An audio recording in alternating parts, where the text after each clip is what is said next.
નમસ્કાર. અહીંયા આપણને આ એમસીક્યુમાં શું કીધેલું છે કે પાયરોફોસ્ફરિક એસિડમાં સિગ્મા બંધ અને ડી પાઈ પી પાઈ બંધની સંખ્યા ખાલી જગ્યા છે.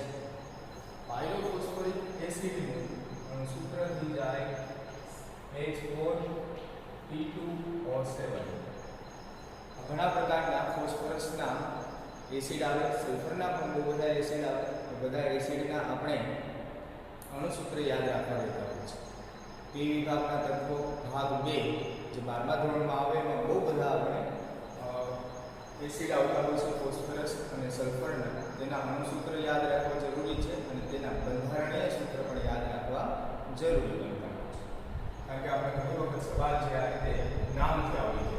આમ જોઈએ તો પછી વસ્તુ સહેલી બનતી હોય કે સિગ્મા અને ડી પાઈ પી પાઈ બંધ, પરંતુ જો આપણે ત્યાં પાયરોફોસ્ફરિક એસિડનું અણુસૂત્ર ખબર ન હોય, તેનું બંધારણીય સૂત્ર ખબર ન હોય તો આપણે એમસીક્યુ ન કરી શકીએ. તો આનું તો ફોસ્ફરસ છે 2 વખત છે અને આમાં બ્રિજિંગ ઓક્સિજન આવતો હોય છે, એટલે કે બ્રિજ પ્રકારે આવતો હોય છે, બંને ફોસ્ફરસને જોડતો હોય છે એ રીતે હોય છે. અને ઓક્સિજન ડબલ બોન્ડ ઓક્સિજન બાકીના હવે બીજા 4 જે બંને સાથે ભેગેલો કરે OH બને. આ OH બંધને પણ આપણે અલગ પાડી જેથી કરીને સિગ્મા બંધની ગણતરીમાં સરળતા રહે. જોઈએ આ રીતે હોય છે H4 4H ફોસ્ફરસ 2 અને ઓક્સિજન 7 1 2 3 4 5 અને 7 ઓક્સિજન. હવે આપણને કીધું છે કે સિગ્મા બંધ કેટલા છે. સિગ્મા બંધ તો ગણવા સહેલા બની જશે. 1 2 3 4 5 6 7 8 9 10 11 અને 12. તો 12 તો થઈ ગયા આપણે સિગ્મા બંધ. પરંતુ હવે આપણે ડી પાઈ પી પાઈ બંધ કરવાના છે. કહેવાનો મતલબ એ છે કે શું અહીંયા આવેલા જે બંને પાઈ બંધ છે એ ડી પાઈ પી પાઈ પ્રકારના જ હશે કે પછી તેમાંથી કોઈ એક અથવા તો બંને પી પાઈ પ્રકારના હશે. તો આપણે સામાન્ય જ્ઞાન જો વિચારીએ તો આપણે એવું જ સમજેલા છે કે પી વિભાગના તત્વો હોય, દાખલા તરીકે આ ફોસ્ફરસ અને ઓક્સિજન, એ બંને પી વિભાગના જ તત્વો છે અને એ પી વિભાગના તત્વોની બાહ્યતમ કક્ષામાં ઇલેક્ટ્રોન પી કક્ષકમાં રહેલો હોય છે.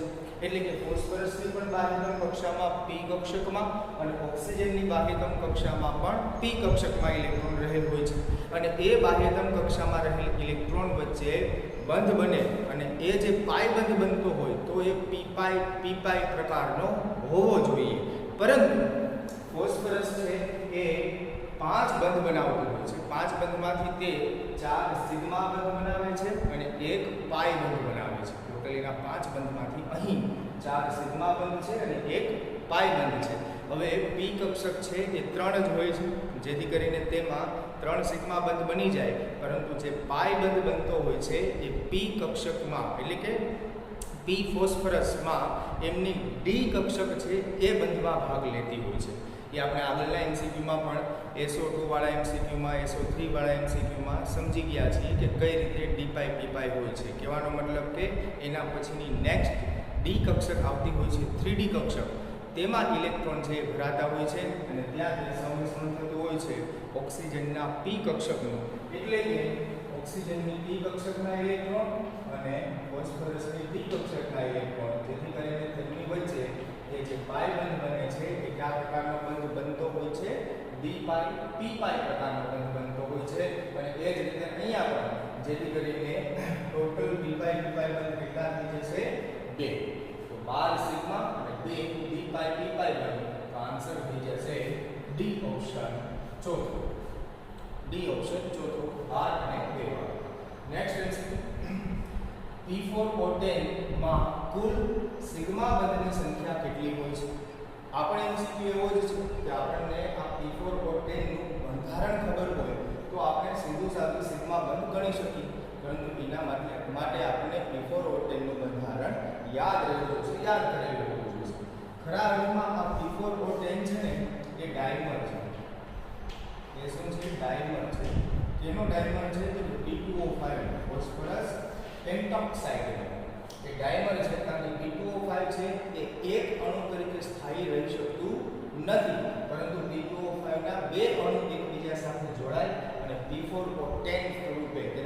ડાયમરી સ્વરૂપે તે સ્થાયી રહેતું હોય છે.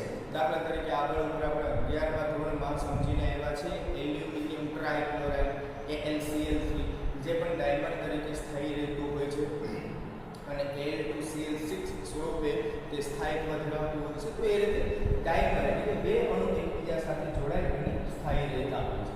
હવે આપણને સિગ્મા બંધની સંખ્યા P4 પ્રોટેનમાં કીધી છે. તો જોઈએ કે આ કેટલી હોય છે. તો એનું બંધારણ કંઈક આ રીતે હોય છે. ફોસ્ફરસ ફોસ્ફરસ ફોસ્ફરસ આ ફોસ્ફરસ 4 ફોસ્ફરસ થઈ ગયા. હવે એમાં આપણે જોવાના છે 10 ઓક્સિજન. તો આમાં તો બ્રિજિંગ આવશે ને વચ્ચે બ્રિજ આવશે એટલે કે ઓક્સિજન છે બ્રિજ સ્વરૂપે ગોઠવાયેલો હશે તો જ ફોસ્ફરસના 5 બંધ શક્ય બને.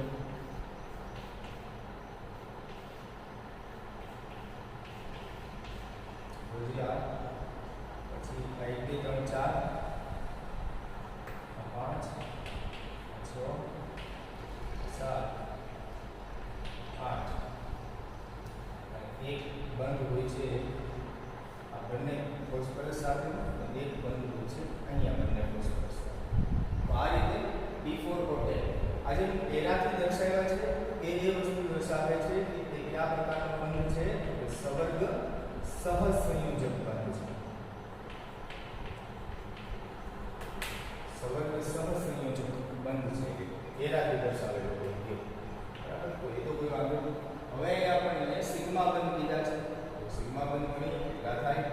1 2 3 4 5 6 7 8 9 10 11 12 13 14 15 અને 16. ટોટલ 16 સિગ્મા બંધ થશે. 16 સિગ્મા બંધ થશે. અને પાઈ બંધ તો છે જ નહીં. આન્સર થઈ ગયા છે સી 16 સિગ્મા બંધ. તો આ રીતે P4 પ્રોટેન ફોસ્ફરસની વચ્ચે બ્રિજ આવેલા હોય છે બ્રિજિંગ ઓક્સિજન. આમાં છે ને સવાલ એ રીતે પણ પૂછાઈ શકે કે P4 પ્રોટેનમાં બ્રિજિંગ ઓક્સિજન અને ટર્મિનલ ઓક્સિજન કેટલા છે. એટલે કે બ્રિજિંગ એટલે કે બ્રિજ સ્વરૂપે બે ફોસ્ફરસને જોડતા હોય એવા ઓક્સિજન અને ટર્મિનલ એટલે કે છેડાના ઓક્સિજન કેટલા છે. તો આ જે ચારેય છે એ છેડાના ઓક્સિજન કહેવાય. એ છેડાના ઓક્સિજન થાય 4 અને જ્યારે બ્રિજિંગ ઓક્સિજન કેટલા થાય એટલે બ્રિજ બનાવતા હોય એવા તો આ બધા છે. આ બધા છે. આ 4 અને 2 આ 6 ને કેવા હોય છે બ્રિજિંગ ઓક્સિજન કે જે બે ફોસ્ફરસના અણુઓને એકબીજા સાથે જોડતું હોય છે જકડતું હોય છે. પરિણામ સ્વરૂપ P4 પ્રોટેન છે વધુ ને વધુ સખત બનતું હોય છે. એના ભૌતિક ગુણધર્મની વાત થાય કલર બિંદુ પણ વધારે હોય છે સખત બંધ હોય છે જેથી કરીને આન્સર આવશે 16 સિગ્મા બંધ સી ઓપ્શન.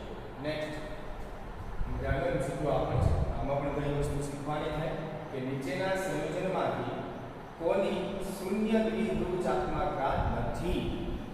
નથી એટલે કે ભાઈ કોણ છે એવું કે જે mu is not equal to 0 દર્શાવે છે ધરાવે છે.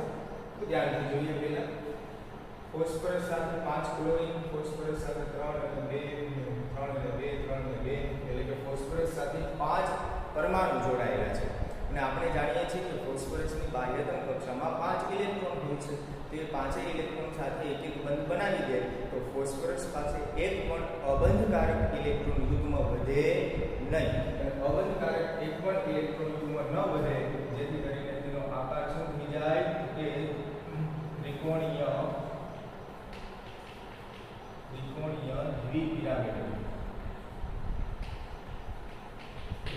દ્વિપિરામિડ આકાર થઈ જાય. હવે હું આ પાંચે પાંચના આકાર કરું છું જોજો બરાબર.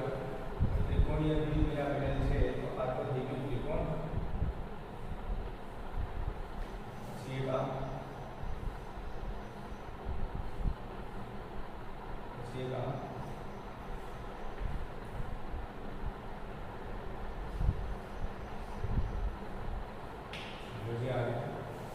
હવે આપણે બરાબરથી જોઈએ કે ક્યાં ક્યાં ગોઠવવાના. આમાં તો ક્લોરીન 5 છે 5 ક્લોરીન છે એટલે 5 સ્થાન પર આપણે ક્લોરીન છે એને જોડી દેવાનું અને વચ્ચે આવી જાય ફોસ્ફરસ. તો અહીંયા તો શું થાય તો કે આ જે ઉપરના જે અક્ષીય જે ક્લોરીન છે એ એકબીજાના દ્વિધ્રુવ ચાપમાત્રા કેન્સલ કરશે, જ્યારે આ જે ત્રણેય સમતલમાં છે એ પણ એકબીજાની કેન્સલ કરશે, કારણ કે આ ફોસ્ફરસ થી આ જે ક્લોરીન છે જેટલું આ બાજુ ખેંચાવશે ડાબી બાજુ એટલું આ બંને ભેગા થઈ અને અહીંયા વચ્ચેની તરફ ખેંચાશે, કારણ કે આ બંને ક્લોરીનનું પરિણામી દ્વિધ્રુવ ચાપમાત્રા છે આ દિશામાં આવી ગઈ, બરાબર. બે વસ્તુને આપણે આ રીતે ખેંચીએ, માની લો કે મારા બે હાથથી કોઈ બે વ્યક્તિ ખેંચે છે અલગ અલગ દિશામાં, તો હું તો સીધો જ ચાલીશ, કારણ કે બંને બાજુથી બળ સરખું છે, સીધું જ આગળ ચલાશે. કહેવાનો મતલબ કે બંનેના દિશા ભલે અલગ અલગ હોય ક્લોરીનની, પરંતુ બળ એ લાગે છે તો એનું પરિણામી બળ કયા દિશામાં થાય? સીધું. અને એ સીધું પરિણામી બળ થાય તો તેને આ ક્લોરીન જે સીધું હોય છે એ શું કરી શકે છે? કેન્સલ કરી શકે છે, જેથી કરીને અહીંયા તો mu કેવું થઈ જશે? 0.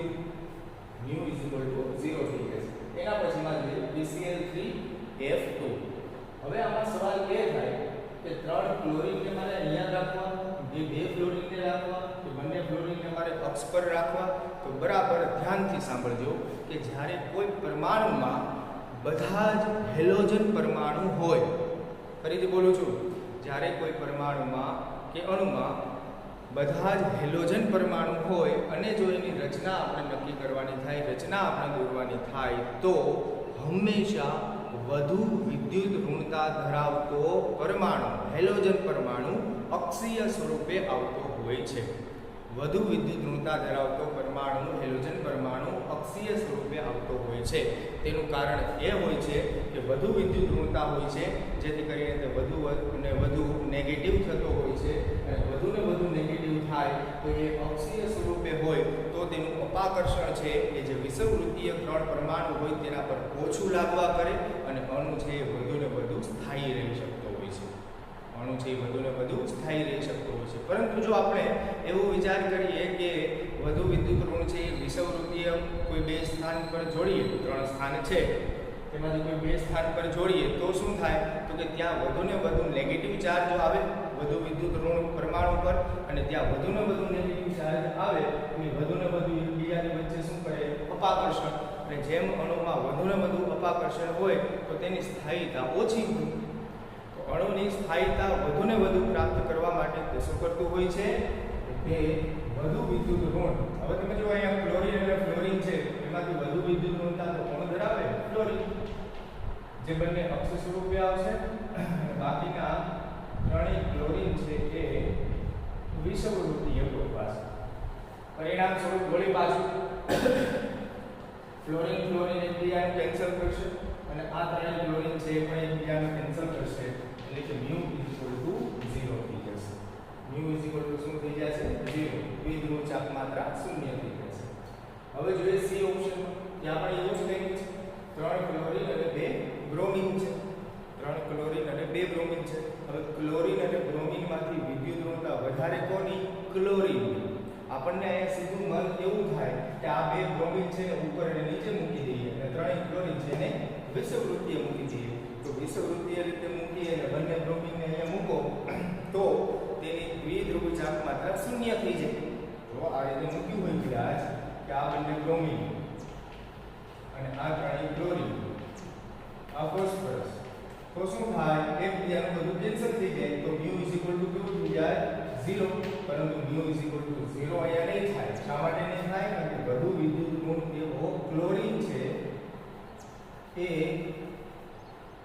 અક્ષ પર આવશે, એટલે કે અક્ષીય સ્વરૂપે ગોઠવાશે, અને જ્યારે ઓછો વિદ્યુત ઋણ એવા બ્રોમિન છે એ અહીંયા ગોઠવાશે. હવે તમે જોવો શું થશે?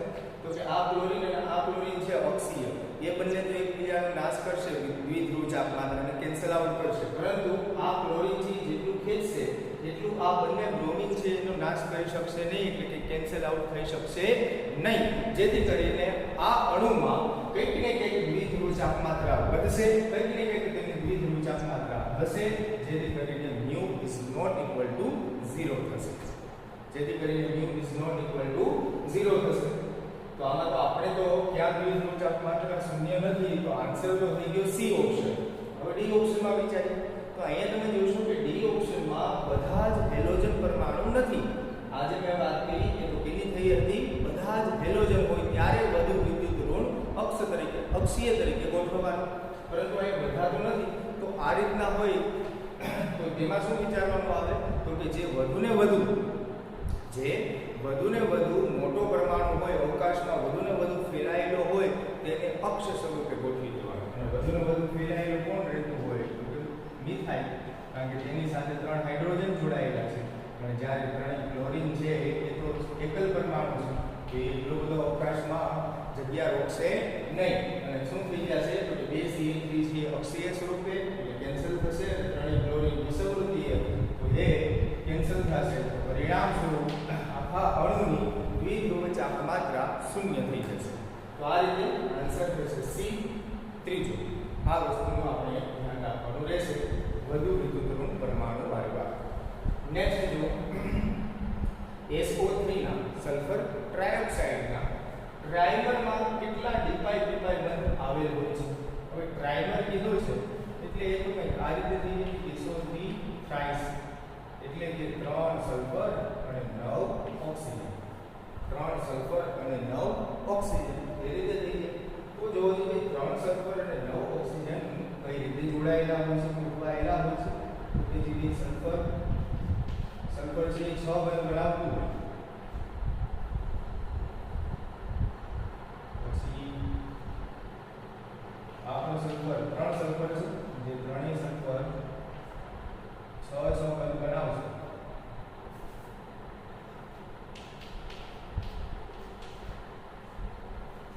આ રીતે.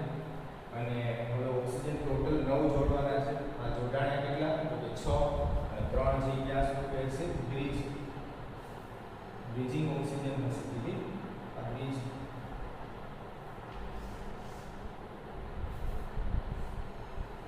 આ રીતે 1 2 3 4 5 6 7 8 અને 9 અને 3 સલ્ફર. આ રીતે તેનો અણુ આવેલો હોય છે. કંઈક તેમાં 3 બ્રિજિંગ ઓક્સિજન હોય છે એટલે બ્રિજ સેતુ સ્વરૂપે જોડાયેલા હોય છે, અને 6 છે એ ટર્મિનલ હોય છે, છેડે આવેલા હોય છે. હવે અહીં આપણને કહે છે કે ડીપાઈ બીપાઈ બંધ કેટલા હોય. How many d pi p pi bonds. હવે તમે જુઓ કે તેમાં ડીપાઈ બીપાઈ બંધ છે એ બધા જ હોય, કારણ કે આની પહેલા આપણે એ શબ્દમાં સમજીને જ આવ્યા છીએ કે સલ્ફરની બાહ્યતમ કક્ષાના ઇલેક્ટ્રોન ભલે ને p કક્ષકમાં હોય, પરંતુ એ જ્યારે ઉત્તેજિત અવસ્થામાં આવે અને ઓક્સિજન સાથે જોડાય છે ત્યારે એના ઇલેક્ટ્રોનની ફેરગોઠવણી થાય છે. ત્યારે તેમાંના 2 ઇલેક્ટ્રોન છે સલ્ફરની બાહ્યતમ કક્ષાના 2 ઇલેક્ટ્રોન છે એ d કક્ષકમાં આવે છે, અને એ d કક્ષકમાં આવે છે જે પાઈ બંધ બનાવતો હોય છે, અને એ બંને પાઈ બંધ બનતા હોય છે. જેથી કરીને આ રહ્યા બધા જ જે પાઈ બંધ છે બધા જ પાઈ બંધ કયા પ્રકારના જ બંધ બનાવેલા હશે, ડીપાઈ પીપાઈ બંધ જ બનાવેલા હશે. પાઈ બંધ તો સાચી વાત, પરંતુ એ કયા પ્રકારના ડીપાઈ પીપાઈ પ્રકારના બંધ બનાવેલા હશે. જેથી કરીને ટોટલ ડીપાઈ પીપાઈ બંધની સંખ્યા કેટલી થઈ જાય 6. એટલે કે આન્સર થશે ચોથો ડી ઓપ્શન 6 ડીપાઈ પીપાઈ બંધ SO3 ના પ્રાઇમરમાં આવેલા હોય છે. અહીં આ રેસીપીમાં આપણને એક આયન આપેલો છે ઝેનોન 1 ઝેનોનનો ટ્રાઇફ્લોરાઇડ ધનાયન. તેની રચના આપણને પૂછીએ કે કઈ રચના થાય. તો કોઈપણની રચના નક્કી કર્યા પહેલા આપણે તેમાં સંકરણ શું હોય એ નક્કી કરવું પડે. સંકરણ શું છે એ આપણે જોવું પડે. ધીમે તો આ આયનમાં આપણે સંકરણ જોઈએ H3F3+. તો સંકરણ હાઇબ્રિડાઇઝેશન ઇઝ ઇક્વલ ટુ ઝેનોનની બાહ્યતમ કક્ષામાં 8 ઇલેક્ટ્રોન હોય, એક ઓછો એટલે 7, તે 3 વપરાઈ ગયા છે ક્લોરીન સાથે બંધ બનાવવામાં, એટલે કે 4 ઇલેક્ટ્રોન એટલે થઈ જાય 2 લોન પેર.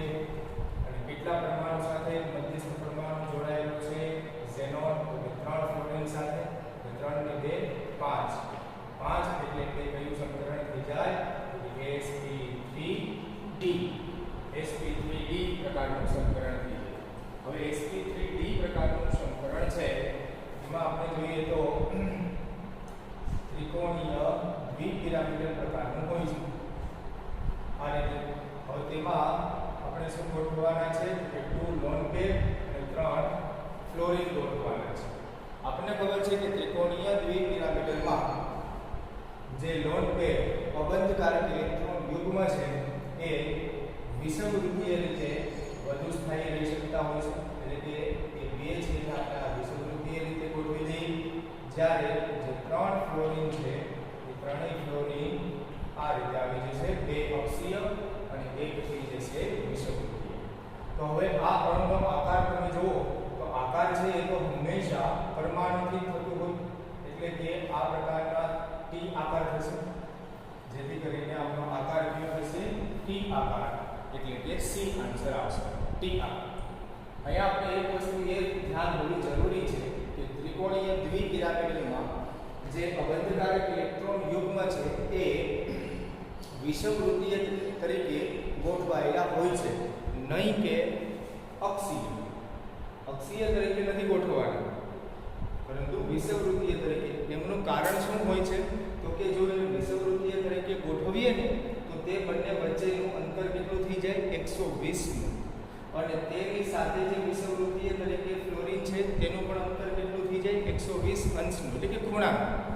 જ્યારે જો આપણે એવો વિચાર કરીએ કે તેને આપણે અક્ષીય તરીકે ગોઠવવાનું, તો અક્ષીય જો અબંધકારક ઇલેક્ટ્રોન યુગ્મ હોય તો શું થાય? તો કે અક્ષીય અને વિષુવવૃત્તીય એ બંને વચ્ચેનો ખૂણો કેટલો થઈ જાય?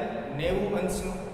તો 90 અંશ એટલે વધારે નજીક થાય 120 અંશ કરતાં, અને વધારે નજીક હોય તેમ અપાકર્ષણ વધુ થાય. અણુ તો કોઈ પણ અપાકર્ષણ ઓછું લાગે એમ વધુ સ્થાયી રહેતો હોય છે. તો ઓછામાં ઓછું અપાકર્ષણ તેને ક્યારે લાગવું પડે? તો કે વિષુવવૃત્તીય તરીકે હોય તો, જેથી કરીને તે વિષુવવૃત્તીય તરીકે વધારે સ્થાયી રહેતો હોય છે. અને આકાર કહીએ છીએ ટી આકાર. નેક્સ્ટ XeF5 આમાં પણ આપણે આકાર કીધો છે, તો એમાં પણ આપણે સંકરણ વળી પાછું શોધીશું. અહીંયા તમે જોશો કે સંકરણ ઝેનોનની બાહ્યતમ કક્ષામાં 8 ઇલેક્ટ્રોન હોય અને એક આ વધારાની એટલે 9, જેમાંથી 5 ઇલેક્ટ્રોન તેને 5 ફ્લોરિન સાથે બંધ બનાવવામાં વપરાઈ ગયા, એટલે વધ્યા 4 ઇલેક્ટ્રોન. 4 ઇલેક્ટ્રોન એટલે કેટલા લોન પેર થઈ જાય? કેટલા અબંધકારક ઇલેક્ટ્રોન યુગ્મ થઈ જાય?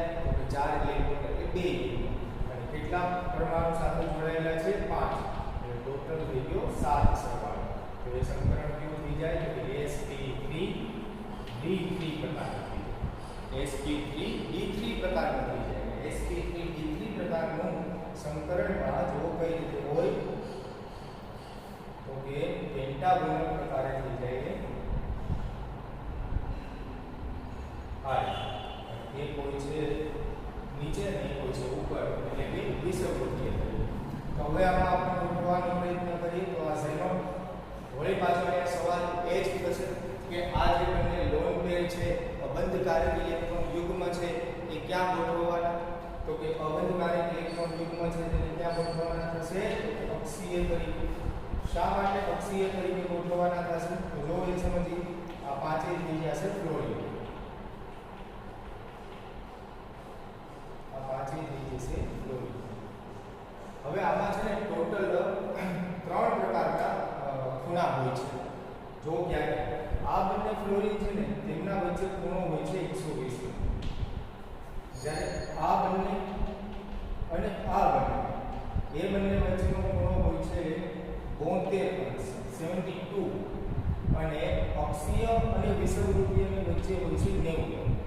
હવે તમે થોડું વિચારો છો ભાઈ કે જો આ 5 છે પેન્ટાગોનલ તો હોય જ હોય, sp3d3 માં 5 છે વિષુવવૃત્તીય હોય અને એક અક્ષીય એક બીજો અક્ષીય, એટલે કે બે અક્ષીય તરીકે ગોઠવાયેલા. હવે આપણે થોડીવાર માટે આપણે એવું માની લઈએ કે અબંધકારક ઇલેક્ટ્રોન યુગ્મ છે એને આ 5 માંથી એકાદામાં મૂકીએ તો તમે જો આને આપણે અહીંયા મૂકવાનો વિચાર કરીએ તો તરત જ એનું અપાકર્ષણ વધવા લાગશે, અપાકર્ષણ વધુ થશે. તમે જોશો કે ખૂણો કેટલો હોય છે એનો 72 અંશનો હોય છે. કહેવાનો મતલબ કે એકબીજા સાથે કેટલાનો ખૂણો હોય છે? 72, અને 72 હોય છે. અને જ્યારે અહીંયા ખૂણો કેટલો બને છે? 90 નો. તો ક્યાં વધારે ખૂણો થાય? 90 વાળો. ને અપાકર્ષણ કેવું થશે? ઓછું. એટલે આપણે અબંધકારક ઇલેક્ટ્રોન યુગ્મ છે અહીંયા વિષુવવૃત્તીય તરીકે ગોઠવવાનો વિચાર કરી શકીએ નહીં, ગોઠવી શકાય નહીં, કારણ કે વિષુવવૃત્તીયમાં એ વધુ ને વધુ અપાકર્ષણ પેદા કરતો હોય છે, જેથી કરીને તે ત્યાં સ્થાયી રહી શકતો નથી અને તેનું સ્થાયિત્વ છે એ અક્ષીય તરીકે વધારે હોય છે. અને આનો આકાર શું થઈ જશે? કે 5 એકબીજા સાથે જોડાયેલા છે, એ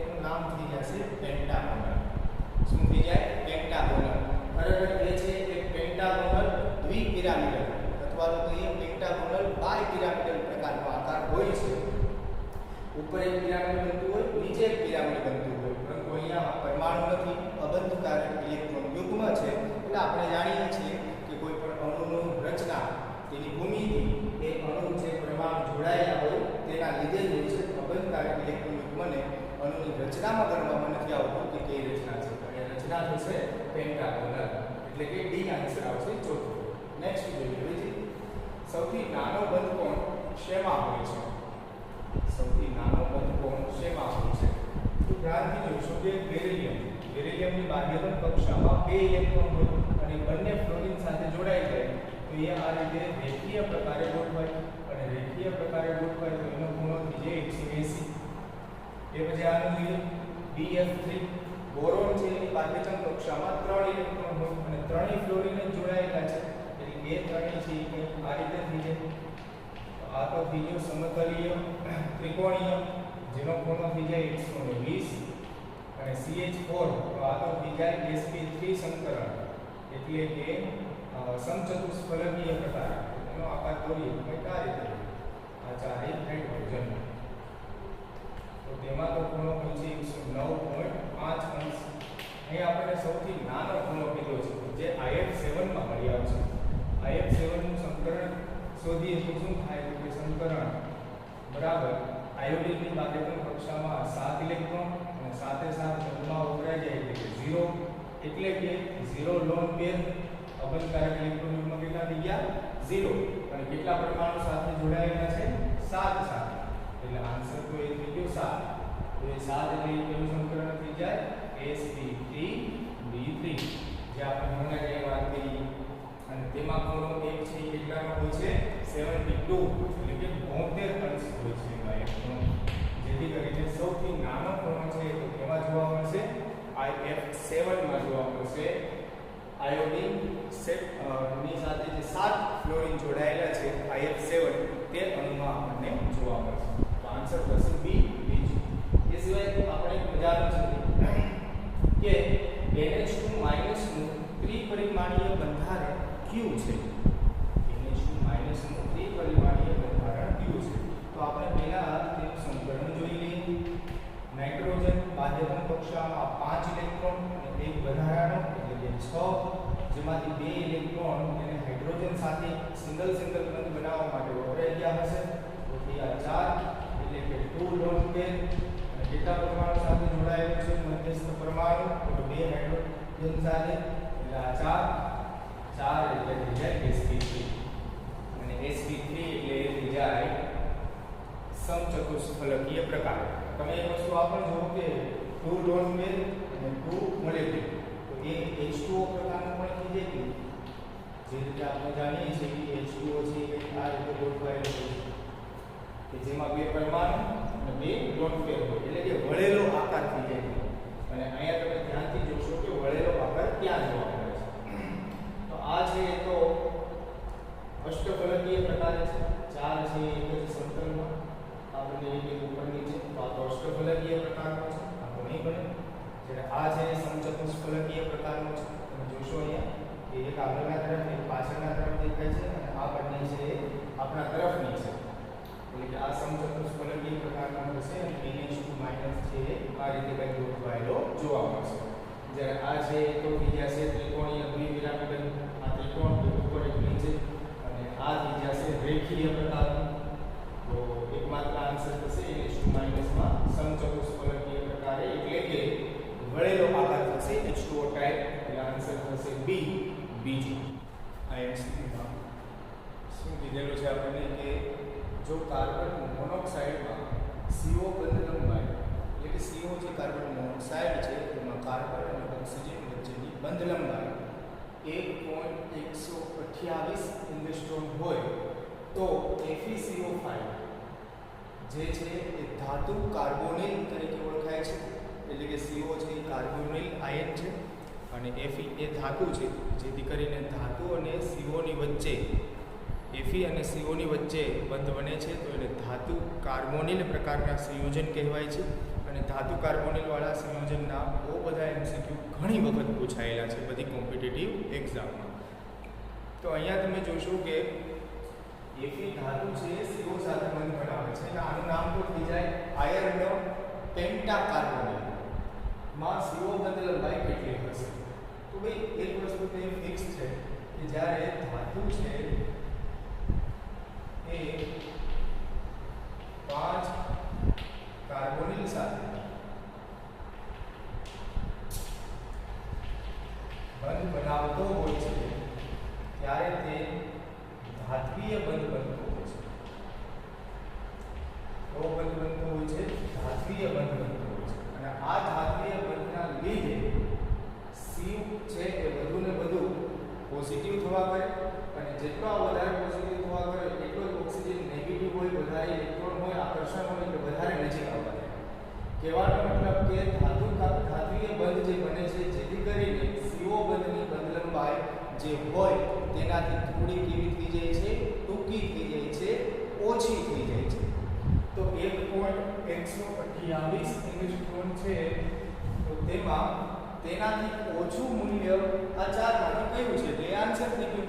તો 1.12 કરતા ઓછું આ 1.11 થઈ જાય, એટલે કે સી આન્સર આવે. જરા 1.72 એટલે કહેવા માંગે છે કે ખૂબ જ વધારે, 1.28 એટલે કે એટલી કેટલી છે થોડીક જ વધારે, 1.15 એટલે એનાથી પણ થોડીક જ વધારે, અને આ એનાથી એક જ માત્ર ઓપ્શન એવો છે કે જે દર્શાવે છે કે તેનાથી ઓછી એટલે કે બંધ લંબાઈ ઘટે છે. ખરા અર્થમાં બંધ લંબાઈ ધાત્વીય બંધના લીધે શું થતી હોય છે? ઘટતી હોય છે. તો એ એક પ્રકારનો કાર્બોનિલમાં. એ સિવાય CuSO4 × 5H2O માં કેટલા પાણીના અણુ હાઇડ્રોજન બંધથી જોડાયેલા હોય છે? તો જે આપણને સીધો મતલબ એવો નીકળતો થઈ જાય, આપણને જોતા એવું લાગી જાય કે આ જે H2O જે 5 અણુ છે એ હાઇડ્રોજન બંધથી જોડાયેલા હોય કોપર સલ્ફેટ સાથે. તો એવું નથી હોતું, પરંતુ CuSO4 × 5H2O છે એ CuH2O4 SO4 × H2O એટલે કે આ પ્રકારનું સંકીર્ણ સંયોજન બનાવે છે. આને શું કહેવાય છે? સંકીર્ણ સંયોજન. સંકીર્ણ સંયોજનમાં એક જ માત્ર H2O છે એ હાઇડ્રોજન બંધથી જોડાયેલ હોય છે. એક જ H2O નો અણુ હાઇડ્રોજન બંધથી જોડાયેલ હોય છે. જ્યારે આ ચારે ચાર જે છે એ સહસંયોજક બંધથી જોડાયેલ હોય છે. કેવા બંધથી જોડાયેલા હોય છે? સવર્ગ સહસંયોજક. તો હાઇડ્રોજન બંધથી તો H2O કેટલા જોડાયેલા હોય છે? એક જ જોડાયેલા હોય છે, એટલે આન્સર થશે એ ઓપ્શન. નેક્સ્ટ, આ પ્રકારના સવાલો બહુ બધી વખત પૂછાયેલા છે. એનું કારણ છે કે આ સવાલોમાં ગણતરી પણ કરવી પડતી હોય છે, અને ઘણી વખત ગણતરીમાં પણ આપણે મિસ્ટેક થઈ જાય તો ઘણી વખત ઓપ્શન થી નજીક જ હોય તો આપણને ઘણીવાર ભૂલ થવાની શક્યતા થતી હોય છે. જોઈએ શું છે કે A પરમાણુની વિદ્યુત ઋણતા 1.2 અને B પરમાણુની વિદ્યુત ઋણતા 4 હોય તો A અને B વચ્ચે બંધના આયનિક બંધના ટકા જણાવો. એટલે કે A અને B પરમાણુ બંધ બનાવે તો તેમાં આયનીય બંધ કેટલા ટકાવારીમાં હોય, કેટલું પ્રમાણમાં હોય એ આપણે જોવાનું છે. તો તમે જોશો કે 1.2 અને 4 એવી બે અલગ અલગ આપણને વિદ્યુત ઋણતા આપેલી છે, અને તેના માટે આયનીય ટકાવારી શોધવા માટે સૂત્ર છે આપણી પાસે. આયનીય ટકાવારી બરાબર 16 EB એટલે કે B element minus En plus 3.5 EB minus En નો વર્ગ. આમાં તમે કિંમત મૂકો એટલે થઈ જાય 16 B એટલે કે B પરમાણુ 4 માઈનસ 1.2 પ્લસ 3.5 અને 4 માઈનસ 1.2 નો વર્ગ. તો આનો આન્સર છે એક્ઝેક્ટ 72.24%. તમે કેલ્ક્યુલેશન કરો એટલે આન્સર આવશે. તો તેનો આન્સર થઈ જાય છે ડી ઓપ્શન, ચોથો ઓપ્શન 72.24%. હવે ઘણી વખત આ સવાલ છે એ રીતે પણ પૂછાય કે આયનીય ટકાવારી છે એ શોધવાની ન પૂછે, પરંતુ એવું પણ કહે કે તેમાં સહસંયોજક બંધની ટકાવારી કેટલી છે, એટલે કે સહસંયોજક બંધનો એમાં હિસ્સેદારી કેટલી છે. તો હંમેશા યાદ રાખશો જી ભાઈ, આગળ પણ આપણે વાત થઈ છે એ મુજબ કે બંધ બે પ્રકારના જ હોય છે, આયનીય અને સહસંયોજક. જો આયનીય બંધની ટકાવારી વધારે હોય તો સહસંયોજક બંધની ટકાવારી ઓછી હોય છે, અને સહસંયોજક બંધની ટકાવારી વધારે હોય તો આયનીય બંધની ટકાવારી ઓછી હોય છે. કહેવાનો મતલબ કે 100 ટકાવારીમાંથી જો આયનીય બંધની ટકાવારી બાદ કરી દઈએ તો આપણે સહસંયોજક બંધની ટકાવારી મળતી હોય છે. તો આમાં આપણે ઘણી વખત સહસંયોજક બંધની પણ ટકાવારી પૂછે તો સહસંયોજક બંધની ટકાવારી શોધવાનું સૂત્ર નથી, પરંતુ આયનીય બંધની ટકાવારી શોધો અને તેને 100 માંથી બાદ કરો તો એ સહસંયોજક બંધની ટકાવારી આપણને મળી જતી હોય છે, જે તે બંધમાં ટકાવારી સહસંયોજક બંધની. એ રીતે આન્સર અહીંયા થશે ડી ઓપ્શન ચોથો. નેક્સ્ટ, ઓક્સિજન અણુમાં ઇલેક્ટ્રોન યુગ્મમાં રહેલા ઇલેક્ટ્રોન